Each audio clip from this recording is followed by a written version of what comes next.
Hello, I am Richard Hawk, and welcome to my vlog on Native American mythology. I will be focusing on the tales of Coyote in this video, using 3 books, 4 articles, 2 periodicals, and 3 credible websites.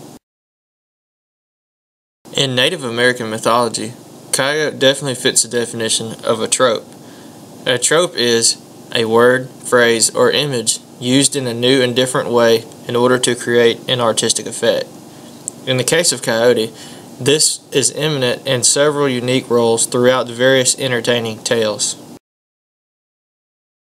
I have found that Coyote's 2 main roles in Native American folklore are creator and trickster. This is mainly dependent on the group or tribe from which the tale originated.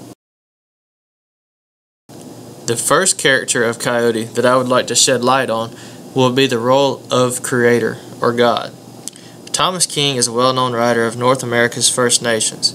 In the beginning of King's book, Green Grass, Running Water, Coyote is present with an unknown narrator who is telling about the beginning. In the story, Coyote is considered a god. Coyote is portrayed to have the ability to do anything. His power seems to be something of a mystery. King writes, "That coyote was asleep, and that coyote was dreaming. When that coyote dreams, anything can happen. I can tell you that." This shows the power and position that is given to a coyote figure in the Native American folklore. The godlike being is King's way of telling the Native American side of the beginning, versus the familiar traditional white man's Christianity version. In the story of Old Man Coyote, found in the periodical Wild West, the writer clarifies he truly feels that Coyote is one of the most diverse mythical creatures in history. He writes that it is of course obvious who the coyote really is. His mythical function in the beginning is creation. The coyote takes the basic structure of the world as set in motion by the Creator and then improves on it and gives it the natural laws that make it work. That done, his larger purpose is to reveal human nature more clearly. That being said, I feel that Coyote is definitely a serious figure in Native American history. Coyote is the Native Americans' way of separating themselves from the beliefs of the white man. The majority of Native American stories involving Coyote portray him as a trickster. In these stories, Coyote is either viewed as a protagonist or an antagonist to the Native Americans involved in the story. In traditions of the Caddo, Coyote is depicted as a cunning coward who has punished the world with eternal death, living the rest of their life in fear and anguish. In Morris Edward Opler's book, Myths of the Tales of the Jacrilla Apache Indians, the men of a tribe want to learn how to lie like Coyote. Coyote agrees to teach them for a small price. As you can imagine, Coyote tricks the men out of a horse, blanket, and saddle before riding away saying, "This is how you lie." According to some Indian mythology, the reason there are so many mistakes in the world is because Coyote is so connected with his own trickery that he even tricks itself. However, Coyote is not always viewed as a bad trickster.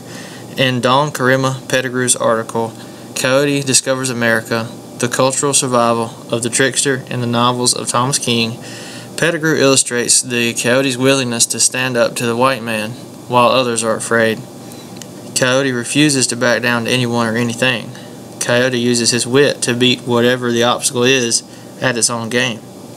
In the short stories, Coyote Kills a Giant and Trickster Treats, Coyote saves a group of people and himself from the pit of a monster's stomach by outsmarting the beast.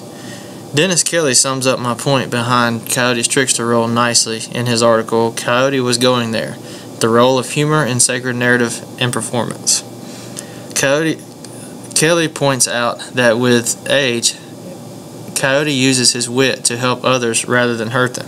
Kelly says, often told as a sort of grand narrative arc in some Native American communities, Coyote tales have the tendency to display Coyote as maturing over time. This is a remarkable observance, as it leads to clear up a lot of confusion associated with the various roles played by the trickster Coyote in various Native American folklore stories. The main purpose behind these entertaining stories that are passed down from previous generations of Native American descendants is to teach and convey the lessons of life. In Coyote's Last Laugh, Terry Windling recognizes that true morals can be found within Native American folklore.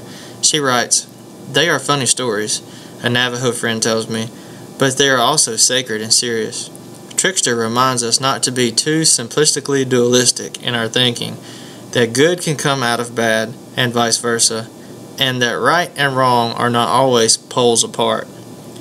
In Tales of North American Indians, Stith Thompson believes in the lessons to be learned from folklore. This is evident in his statement, "We may well be grateful to the faithful collectors who have gathered such wealth of material for our profit and enjoyment." Thompson's use of the word profit makes it evident to the reader that there is more to the story than entertainment. Julian Lang's article, "Coyote was a man at one time and a spirit person," highlights the underlying lesson to be learned from Coyote articles.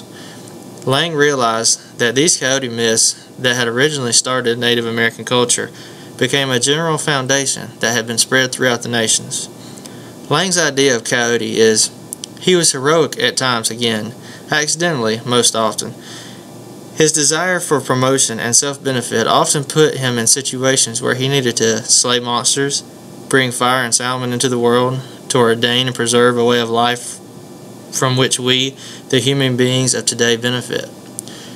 These stories of Coyote have been passed down through the Indian cultures and are still being conformed and remade to fit the modern day way of life around the world.